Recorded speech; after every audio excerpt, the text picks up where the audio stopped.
अस्सलामुअलैकुम वरहमतुल्लाहि वबरकातुहू। औज़ुबिल्लाहि मिनश्शैतानिर्रजीम। बिस्मिल्लाहिर्रहमानिर्रहीम। अल्हम्दुलिल्लाहि रब्बिल आलमीन।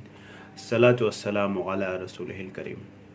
इंशाअल्लाह आज हम लोग 25वें पारे की जो एक कंसाइज समरी ऑफ कुरान चल रही है, अब इंशाअल्लाह उसको शुरू करेंगे, जिसमें सूरह फुस्सिलत का कुछ हिस्सा, मेरे ख्याल से आधे से ज़्यादा का हिस्सा, और उसके बाद सूरह शुअरा और सूरह ज़ुख़रुफ़ और सूरह दुखान, ये चार सूरतें इंशाअल्लाह इसके बारे में डिस्कशन किया जाएगा। सबसे पहले इसमें अल्लाह ताला इंसान के एक बिहेवियर पैटर्न है उसका ज़िक्र करता है, और कहीं ना कहीं बताने की कोशिश करता है कि इंसान कितना जो है मतलबी है, कि जब उसके ऊपर कोई मुसीबत आती है तो अल्लाह की तरफ से लंबे चौड़े दुआएं करने लगता है, और जब उसके पास फरावानी आ जाती है तो फिर वो अल्लाह को ही फरामोश करना शुरू कर देता है। अल्लाह ताला फरमाते हैं, ला यसअमुल इंसान मिन दुआइल खैर, नहीं थकता आदमी मांगने से भलाई, और अगर लग जाए उसको कोई बुराई तो उससे तोड़ बैठे नाउमीद होकर, यानी अल्लाह से फिर नाउमीद हो जाए अगर कोई बुरी चीज़ आ जाए उस पर तो। और अगर हम चखाएं उसको कुछ अपनी मेहरबानियाँ एक तकलीफ़ के बाद जो उसको पहुंची थी, तो कहने लगे कि ये है मेरे लायक, यानी ये जो भलाई है ये मेरे लायक है, आई डिज़र्व दिस। और फिर कहने लगे कि मैं नहीं समझता कि कोई क़यामत आने वाली है, यानी फिर दुनिया की मोहब्बत में पूरी तरह से मशगूल हो जाए, उसे फिर आखिरत का डर ना हो। और अगर मैं फिर भी गया अपने रब की तरफ, यानी अगर फाइनली गया भी, तो बेशक मेरे लिए है उसके पास बहुत कुछ। तो ये एक समझ हो जाती है लोगों की कि दुनिया में मुझे मिल रहा है तो आखिरत में क्यों नहीं मिलेगी, यानी दुनिया में अगर अल्लाह ने मुझे दिया है तो आखिरत में भी काफ़ी कुछ होगा मेरे लिए। सो हम जतला देंगे मुनकरों को जो उन्होंने किया है, और चखाएंगे उनको एक ख़तरनाक अजाब। और जब हम नेमतें भेजें इंसान पर तो टला जाए और मोड़ ले अपनी करवट, और जब लगे उसको बुराई तो दुआएं करे चौड़ी, यानी लंबी चौड़ी दुआएं। और एक बड़ी ही खूबसूरत आयत आती है यहाँ पे, अल्लाह ताला फरमाते हैं, सनुरीहिम आयातिना फिल आफाक वफ़ी अनफुसिहिम हत्ता यतबय्यन लहुम इन्नहुल हक़। हम इंसान को दिखला देंगे, सनुरीहिम, हम इंसानों को दिखला देंगे, फ़ी आयातिना, अपनी निशानियाँ, फ़ी आफाक, आफाक यानी होराइजन्स में, वफ़ी अनफुसिहिम, और उनके अपने नफ्सों में भी, उनके अपने जानों में भी, यहाँ तक कि खुल जाए उन पर कि यही हक़ है। अवलम यकफ़ी बिरब्बिका इन्नहु अला कुल्लि शैइन शहीद, तो क्या तेरा रब काफ़ी नहीं है हर चीज़ की गवाही के लिए। तो आज अगर हम देखें, मैं नहीं समझता कि हम इससे बहुत दूर हैं, उस ज़माने से जहाँ पे चीज़ें एक्सपोज हो रही हैं, और एक्सपोज होने का मतलब उनकी हकीकत लोगों के सामने खुल के सामने आ रही है। अल्लाह ताला होराइजन्स पे, होराइजन्स का मतलब यह है जो फ्रंटियर्स हैं, जो इंसान के अवेयरनेस की फ्रंटियर्स हैं, जिसको अक्सर लोग साइंस कहते हैं। और साइंस कहते ही अक्सर जो है जहन में एक खुदा का तस्वुर बन जाता है, यानी जैसे कि ये भी एक कोई खुदा के पैरेलल कोई चीज़ है। हालांकि साइंस कुछ नहीं है, इंसान का नॉलेज है, उसी को साइंस कहते हैं। Science is simply awareness about things, that's science. And awareness of human being is quite restricted bye it's 5 limited senses. इस लिमिटेड सेंसेस से जो वो समझता है उसी को साइंस कहता है। अल्लाह का जो इल्म है जाहिर सी बात है इससे मावरा है, इससे बहुत बियॉन्ड है और बहुत कॉम्प्रहेंसिव। इसीलिए अल्लाह ताला कह रहे हैं कि जब तुम्हारे आंखें खुलेंगी और तुम्हारे फ्रंटियर्स खुलेंगे, तुम्हारे होराइजन्स और देखने लगोगे तुम, यानी फ्रंटियर्स खुलेंगे और होराइजन्स पे तुम्हें नज़र आने लगेंगी, तब तुम देखोगे कि सारी हक़ाइक़ जो है वो तुम्हारे सामने नज़र आ रही है, यानी तुम्हें यकीन हो जाएगा, तुम्हें ये बात साफ क्लियर हो जाएगी कि यही हक़ है। और आप देखें, चाहे आप एस्ट्रोनॉमी को ले लें, बायोलॉजी को ले लें, अपने इंसान के अंदर अपने नफ्सों में ले लें, हर जगह आप देखते हैं कि जो इस्लाम की प्रैक्टिसेस हैं, जो इस्लाम के रिकमेंडेशंस हैं, घूम फिर के जो साइंस है, जो अवेयरनेस है, जो फ्रंटियर्स हैं, वहीं आके आ रही हैं, और वो भी कह रही हैं कि हाँ यही सही है, नैप लेना दोपहर में ये फ़ायदा होता है, साइंटिफिकली प्रूव्ड है। सुन्नत यही है, सुन्नत जितने भी हैं, जल्दी उठने के, जल्दी सोने के, या उसी तरह से जो पर्दे का जो हुक्म है सोशल सिस्टम में, उसमें अभी आपने सुना होगा कि चाइना में ये बात आई है कि डिवोर्स रेट जो है 70% कम हो गया जब से उन्होंने 1 महीने का कूलिंग ऑफ पीरियड दिया है। यानी आप किसी को तलाक एकदम से नहीं दे सकते, आपको कुछ टाइम देना पड़ेगा कूल ऑफ करने के लिए आपस में। इस्लाम में वो बहुत पहले से है कि यानी आप तलाक दें तो उसके बाद जो है एक तलाक देने के बाद दूसरा जो है कूलिंग ऑफ पीरियड उसको आप कहें, या इद्दत जो हमारे यहाँ कहा जाता है कि यानी आप ठंडे हो जाओ, कहीं गुस्से में तुमने तलाक दे दिया तो ज़रा ठंडे हो जाओ, तुम्हें समझ में आ जाएगा, तुम वापस हो जाओगे। और अक्सर लोग वापस रुजू हो जाते। यही चाइनीज़ जो है इसको कूलिंग ऑफ पीरियड करके यही काम कर रहे हैं। तो आप देखिए कि इस्लाम के जो भी प्रैक्टिसेस हैं, ये जो दुनिया है, सारी चीज़ें हर जगह जिसे कहते हैं सब कुछ छानने के बाद फाइनली यहीं आके इकट्ठी हो रही कि सॉरी इस्लाम का जो इकोनॉमिक सिस्टम है वही ज़्यादा अच्छा है। ये जो इंटरेस्ट बेस्ड इकोनॉमी है इसमें जो है वर्चुअलनेस है काफ़ी, और इसमें जो है बहुत इन्फ्लेशन है, और इसमें रिच और पुअर के बीच जो है गैप बहुत बढ़ रहा है। और फिर बात करते हैं इस्लाम का जो इकोनॉमिक सिस्टम है वो ज़्यादा बेहतर है इससे। तो कहीं ना कहीं आप देखें कि चाहे वो इकोनॉमिक हो, चाहे वो सोशल सिस्टम हो, चाहे वो साइंस हो, चाहे वो इंसान के अपने नफ्स के अंदर की बात हो, जैसे जैसे फ्रंटियर्स खुल रहे हैं वैसे वैसे ये इस्लाम को या कुरान को और सुन्नत को जो है कंफर्म करती हुई ये सारी चीज़ें हो। इसीलिए इसी को मैं अक्सर कहता हूँ कि जो साइंस की जो मेराज है वो कुरान है और हदीस है। के बाद सूरह अश्शूरा शुरू होती है, वलौ शाअ अल्लाहु लजअलहुम उम्मतन वाहिदतन वलाकिन युदखिलु मन यशाअ फी रहमतिही वज़्ज़ालिमून मा लहुम मिन वलिय्यिन वला नसीर। कि अगर अल्लाह चाहता तो सबको कर देता एक ही उम्मत, एक ही गिरोह हो जाती पूरी की पूरी दुनिया, लेकिन ऐसा नहीं है। यानी यहाँ मुस्लिम्स भी हैं, नॉन मुस्लिम्स भी हैं, बल्कि मेजॉरिटी जो है नॉन मुस्लिम्स की है पूरी दुनिया में। फिर मुसलमानों में भी कई सारे गिरोह हैं, कोई कुरान को लेके अलग हो रहा है, कोई हदीस को लेके अलग हो रहा है, कोई फ़िक़्ह को लेके अलग हो रहा है, कोई किसी प्रैक्टिस को लेके अलग हो रहा है। तो अल्लाह ताला कह रहा है अल्लाह ताला चाहते तो सबको एक ही उम्मत बना देते, फिर कोई फ़र्क नहीं रह जाता तुम में। लेकिन अल्लाह ने ये बनाई है जानबूझ के ताकि जांचे, ये टेस्ट है। तो इसमें टेस्ट में हर तरह के प्रॉब्लम्स होंगे, हर स्टेज पे कई सारे प्रॉब्लम्स दिखेंगे, कई सारे रास्ते दिखेंगे, उसमें से सही रास्ता चुनना, यही तो टेस्ट है।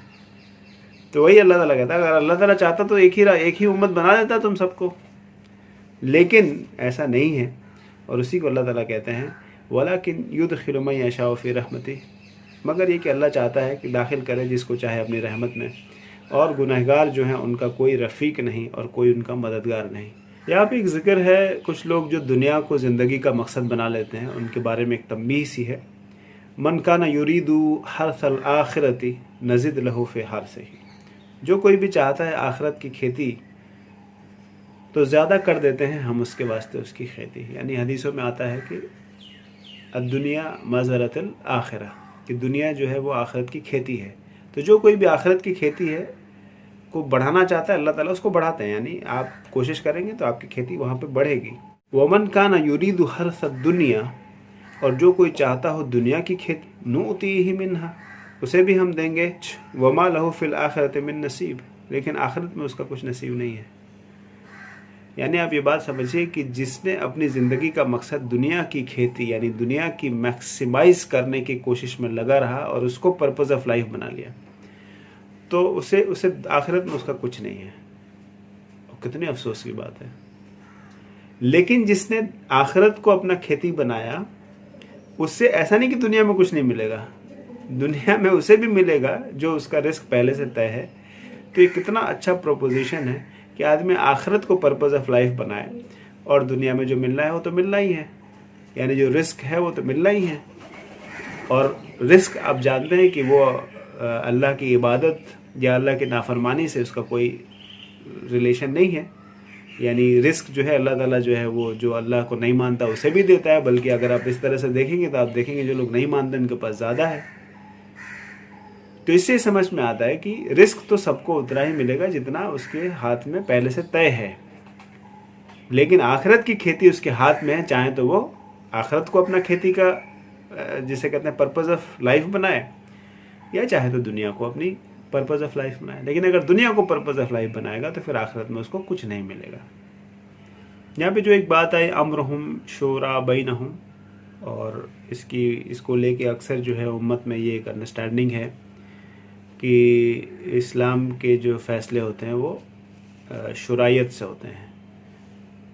इसमें बस एक नुक्ता है जो बड़ा ज़रूरी है, और वो ये कि ये शुरायत जो है सिर्फ उसी चीज़ों में चलती है जिसमें अल्लाह ने गुंजाइश दी है। यानी आपको किसी जगह पे ब्रिज बनानी है कि नहीं बनानी है, और कोई एडमिनिस्ट्रेटिव एस्पेक्ट में, यानी कौन सी वैक्सीन लेनी है कौन सी वैक्सीन नहीं लेनी है, या मेडिकल फैसिलिटीज़ किस तरह से बढ़ानी है और घटानी है, इस पर मशवरा ले सकते हैं। लेकिन इस पर मशवरा नहीं लिया जा सकता कि 5 वक्त की नमाज होगी कि 4 वक्त की होगी कि 1 वक्त की होगी। इस पर मशवरा नहीं हो सकता कि रोज़े कितने दिनों के होंगे और वज़ू के क्या फ़राइज़ होंगे। उसी तरह से इस्लाम के जो अहकाम हैं, यानी जो पनिशमेंट सिस्टम है, उस पर मशवरा नहीं हो सकता। ये बात मैं इसलिए कह रहा हूँ क्योंकि अक्सर जो है आजकल जो है इस आयत को लेके, और जो इस्लाम के क़तई यानी डिसिसिव हुक्म है जिसमें कोई डाउट नहीं है, जिसमें कोई ज़न नहीं है, यानी उसमें एक से ज़्यादा इंटरप्रिटेशन की गुंजाइश ही नहीं है, उसको भी लोग इसी शूरा के फ्रेमवर्क में लाते हैं। फरमाते हैं सूरह ज़ुख़रुफ़ जो शुरू हो रहा है उसमें, वल्लज़ी खलक़ल अज़वाज कुल्लहा व जअल लकुम मिनल फुल्कि वल अनआमि मा तरकबून, और जिसने बनाए सब चीज़ के जोड़े और बनाया तुम्हारे वास्ते कश्तियाँ और चौपाए जिनके पीठ पर तुम सवार होते हो, कि चढ़ बैठो पीठ पर तुम उनके, फिर याद करो अपने रब का एहसान जब पीठ पर बैठ चुको, और कहो सुब्हानल्लज़ी सख़र लना हाज़ा व मा कुन्ना लहू मुक़रिनीन व इन्ना इला रब्बिना लमुनक़लिबून।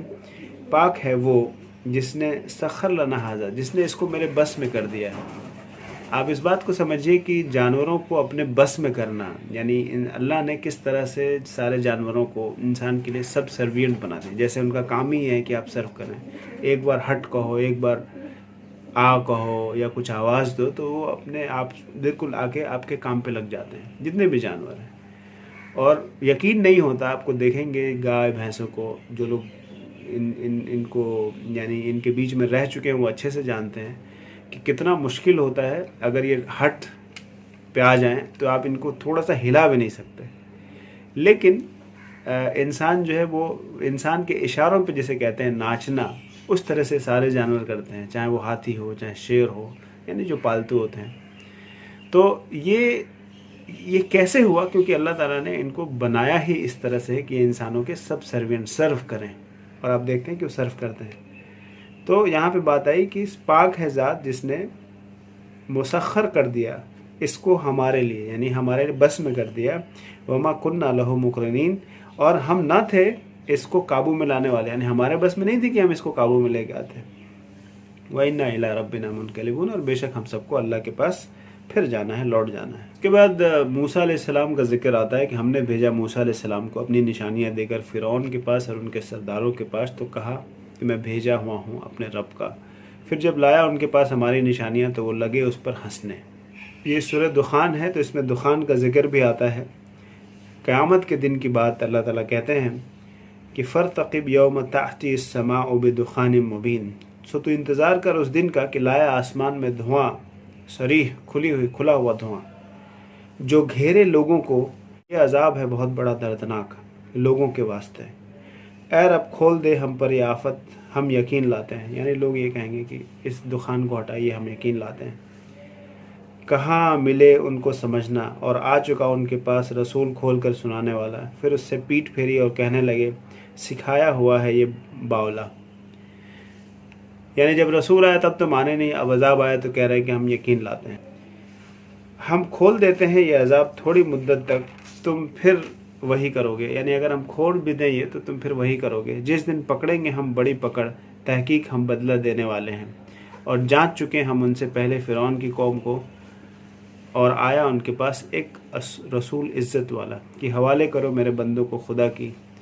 यानी फिर मूसा अलैहिस्सलाम का जिक्र यहाँ पे दोबारा शुरू होता है, और यानी वो कहते हैं कि हमारे कौम को छोड़ दो तुम, लेकिन वो नहीं छोड़ता है। और ये पूरा का पूरा जैसे वाक़या पहले आ चुका है उसी तरह से आया। इसमें एक बात ये ज़रूर आती है कि इसमें फ़िरौन जब डूबता है तो अल्लाह ताला यहाँ कहते हैं फमा बकत अलैहिमुस्समा वल अर्द, और नहीं रोया आसमान और ज़मीन उसके लिए। यानी वो अपने आप को समझता था कि वो खुदा है, और यानी अगर वो नहीं होगा तो फिर दुनिया में हलचल मच जाएगी। हालांकि कुछ भी नहीं हुआ। जब वो मरा तो ना आसमान रोया ना ज़मीन रोई उसके ऊपर कि ये मर गया। फिर इसमें एक डिटेल जहन्नम और जन्नत का जिक्र आता है। अल्लाह ताला फरमाते हैं, तहकीक फ़ैसले का दिन वादा है इन सब का, जिस दिन काम ना आएगा कोई दोस्त किसी दोस्त को, और ना उनको कोई मदद पहुंचेगी, इल्ला ये कि जिस पर अल्लाह ताला ने रहम कर दिया हो। बेशक वही रहम करने वाला है, ज़बरदस्त अजीज़ है। उनके लिए मुकर्रर है दरख्त सेंड का, ज़क्कूम का, खाना है गुनहगारों का, जैसे पिघलता हुआ तांबा खौलता है पेटों में, जैसे खौलता है पानी। पकड़ो उसको और धकेल कर ले जाओ बीचों बीच दोज़ख के, फिर डालो उसके सर पर जलते हुए पानी का अजाब। ये चख, तू ही है बड़ा इज्जत वाला सरदार। यानी जो अपने आप को अपने बहुत बड़े सरदार समझते थे दुनिया में, उनके साथ ये जो मामला हो रहा है, अल्लाह जिक्र कर रहे हैं इसका। ये वही है जिसने तुमको धोखे में रख रखा था। बेशक डरने वाले घर में हैं चैन के। और फिर जन्नत का जिक्र है, यानी जो लोग अल्लाह से डरते हैं वो बड़ी चैन से हैं। आज बागों में और चश्मों में पहनते हैं पोशाक रेशमी पतली और गाढ़ी एक दूसरे के सामने, और ब्याह दें हम उनको हूरें बड़ी आंखों वालियाँ। मंगवाएंगे वहाँ हर मेवे दिल जमई से, न चखेंगे वहाँ मौत मगर जो पहले आ चुकी, यानी अब कोई मौत नहीं आएगी। और बचाया उनको दोज़ख के अजाब से, फ़ज़ल है तेरे रब का यही है बड़ी मुराद मिलनी। उन्होंने दुनिया को अपनी ज़िंदगी का मकसद बना रखा है। वो इस दुनिया में वो सारी चीज़ें चाहते हैं जो अल्लाह ताला ने आखिरत में मोमिनों के लिए कर रखी है, चाहे वो कपड़े हों, चाहे वो गहने हों, चाहे वो आशाइश की चीज़ें हों, खुली हुई जगह हो, ग्रीन हर जगह हो। जैसे आज जो है जिसके पास भी दुनिया है वो क्या चाहता है कि बड़ा घर हो, उसमें एक स्विमिंग पूल हो, गार्डन हो, ठीक है, बहुत सारी औरतें हों, ठीक है, यही तो चाहता है इंसान जिसको दुनिया मिलती है। ये अलग बात है कि सोशल स्टैंडर्ड्स के बचने के लिए वो अपने आप को शो कुछ और करता है, होता कुछ और है, बोलता कुछ और है, लेकिन at the core of it एक आदमी जो बहुत ज़्यादा दुनिया का तलबगार है वो यही सब तो चाहता है। अल्लाह ताला भी उसके लिए यही प्रोवाइड कर रहे हैं इंसान के लिए। बस ये है कि इसको दुनिया में मिल रही है, उसको आखिरत में मिल रही है। और ऐसा नहीं कि इसको दुनिया में नहीं मिल, दुनिया की भी चीज़ें एंजॉय करेगा जो उसके हक में अल्लाह ने रख दी, लेकिन आखिरत में जो उसे मिलती है यही चीज़ें हैं। इसको ये लोग मजाक बनाते हैं। कोई शहीद हुआ तो कहते हैं अब ये हूरों से मिल, बेशक वो हूरों से मिलने गया है, इसमें कोई डाउट नहीं है। यानी डाउट उन्हें हो जो यहाँ पे औरतों के बीच में घूमते हैं, और वो औरतें भी ऐसी होती हैं कि नज़र पलटते ही वो आदमी बदल लेती हैं, ठीक है। तो यहाँ पे इनको ये बात समझ में आती है कि हाँ भाई ऐसा होता, और इनकी ख्वाहिशें करते हैं, ठीक है। यहाँ पे ये सब बातें समझ में आती हैं। लेकिन आखिरत में वही मुसलमानों के लिए और बिलीवर्स के लिए अल्लाह ताला कहता है कि आखिरत में हो रहा होंगी, तो इन्हें कहता है कि मजाक की बात लगने लगती है। इसे कहते हैं शैतान का बहकाना। तुम्हें उसी चीज़ की ख्वाहिश है, तुम उस चीज़ के बारे में सोचते हो, फैंटेसाइज करते हो, ठीक है, और जितनी तुम्हारी कुव्वत है उसकी रखने की कोशिश करते हो। और उसी चीज़ को जब अल्लाह जिक्र करता है कि वहाँ पे भी स्विमिंग पूल होगा, बड़ी बड़ी नदियाँ होंगी, नहाओगे उसमें, वहाँ पे भी तुम्हारे पास दूध की नदियाँ होंगी, शहद की नदियाँ होंगी, तो और हूरें होंगी, और वो ऐसी हूरें नहीं होंगी कि जो कैरेक्टरलेस यहाँ पे जो औरतें हैं दुनिया में, वो ऐसी औरतें होंगी जिसको ना किसी जिन ने देखा है ना कभी इंसान ने देखा है, ऐसी पाक साफ औरतें होंगी। तो जो इंसान दुनिया में उसी चीज़ की तमन्ना कर रहा है उसको ये मजाक लगने लगता है, तो इससे समझ में आता है कि असल में वो किसी और का नहीं, अपना मजाक बना रहा है। और इस कम बखत को ना दुनिया में कुछ मिला और ना आखिरत में कुछ मिलने वाला है सिवाय अजाब के। अल्लाह ताला फरमाते हैं, अल्लाहुल्लज़ी सख्खर लकुमुल बहर लितजरी फुल्कु फीही बिअम्रिही, और अल्लाह वही है जिसने बस में कर दिया तुम्हारे दरिया को कि चले उसमें जहाज़ उसके हुक्म से, और ताकि तलाश करो उसके फजल, और ताकि तुम शुक्र करो। और काम में लगा दिया तुम्हारे वास्ते जो कुछ भी है आसमानों में और ज़मीनों में। सुभान अल्लाह, देखिए क्या ज़बरदस्त आयत है। वसख्खर लकुम मा फिस समावाति वल अर्द, जो कुछ भी है आसमानों में और ज़मीनों में है, सख्खर लकुम, तुम्हारे लिए है। यानी इंसान जो है इस पूरी दुनिया का सेंट्रल पिलर है। यानी ये जो निचला आसमान है और जो हम देखते हैं ज़मीन आसमान, इसमें जो कुछ भी है वो इंसानों के लिए है। इन्न फ़ी ज़ालिका लआयातिन लिक़ौमिन यतफ़क्करून, इसमें निशानियां हैं उन लोगों के लिए जो लोग तफक्कुर करते हैं, फ़िक्र करते हैं, सोचते हैं, पॉन्डर करते हैं। और इसमें एक आयत आती है, वलिल्लाहि मुल्कुस समावाति वल अर्द व यौम तक़ूमुस साअतु यौमइज़िन यख़सरुल मुब्तिलून व तरा कुल्लु उम्मतिन जाशियतन कुल्लु उम्मतिन तुदआ इला किताबिहा। आपने सुना होगा लोग कहते हैं हम तुम्हारी फ़ाइल खुलवा देंगे, यानी तुम्हारे जो अमाल हैं, नामे अमाल, वो तुम्हारे सामने लेके आ जाएंगे या लोगों के सामने कर देंगे या पब्लिक कर देंगे। उसी तरह का कुछ जिक्र ये आयत भी करती है। और अल्लाह का ही है राज आसमानों और ज़मीनों में, और जिस दिन कायम होगी क़यामत उस दिन ख़राब होंगे झूठे, यानी जो लोग झूठे होंगे उनके ज़्यादा मुसीबत आ जाएगी उनकी। और तू देखे हर फिरके को कि बैठे हुए हैं घुटनों के बल, घुटनों के बल, जैसे आदमी बैठ के और सोचता है यार, इंतज़ार करता है मेरा क्या होगा, मेरा क्या होगा, वैसी हालत होगी। फिर हर फुरके को बुलाया जाएगा, हर गुरोह को बुलाया जाएगा अपने अपने किताब के पास, अपने अपने दफ्तर के पास, जो उनके नामाए अमाल हैं उनके पास बुलाया जाएगा। आज बदला पाएंगे जैसा तुम आज बदला पाओगे जैसा कि तुम किया करते थे। हाजा किताबुना, ये है हमारी किताब, ये है हमारा दफ्तर। यंतिक़ु अलैकुम बिल हक़, और ये बोलता है तुम्हारा काम हक़ के साथ, यानी इसमें कोई अब झूठ नहीं आएगी। ये जो तुम्हारी फ़ाइल खुली है अब इसमें सब कुछ जो है साफ साफ जाहिर हो जाएगी। हम लिखवाते जाते थे जो कुछ तुम करते थे, यानी ये जो किरामन कातिबीन थे जो लिखते थे, ये लिखवाते जाते थे। अल्लाह ताला उसी को कह रहे हैं, हम लिखवाते जाते थे जो कुछ तुम करते थे। सो जो लोग यकीन लाए और भले काम किए तो उनको दाखिल करेगा उनको रब अपनी रहमत में। और ये जो है यही है सरीह मुराद मिलनी, फौजुल मुबीन, खुली हुई जीत है ये। और जब कहें कि वादा अल्लाह का ठीक है और क़यामत में कोई शुबहा नहीं है, तो कहते थे, यानी हमें लगता है कि ये तो एक ज़न्न है, एक ख्याल है, ऐसा कुछ होने वाला है नहीं। और खुल जाएं उन पर बुराइयां उन कामों का जो करते थे, और उलट पड़ी अपनी वो जो चीज़ जिस पर वो हंसा करते थे, यानी जो मजाक किया करते थे, जिन चीज़ों पे मज़े लिया करते थे, वो उनके ऊपर उलट जाएगी, यानी अगेंस्ट पड़ जाएगी। और हुक्म होगा आज हम तुमको भुला देंगे जैसा तुमने भुला दिया था उस दिन को, मुलाकात को, यानी क़यामत के दिन को, मुलाकात को आपने झुठला दिया तो आज भी आपको झुठला दिया जाएगा, यानी यू डोंट एग्जिस्ट, इग्नोर कर दिया जाएगा। इग्नोर करने का मतलब जहन्नम। और घर तुम्हारा दोज़ख है और कोई नहीं तुम्हारा मददगार, ये तुम पर इस वास्ते कि तुमने पकड़ा अल्लाह की बातों को ठट्ठा, हुज़ुवन, हंसी मजाक की चीज़, और बहके रहे दुनिया की ज़िंदगानी में।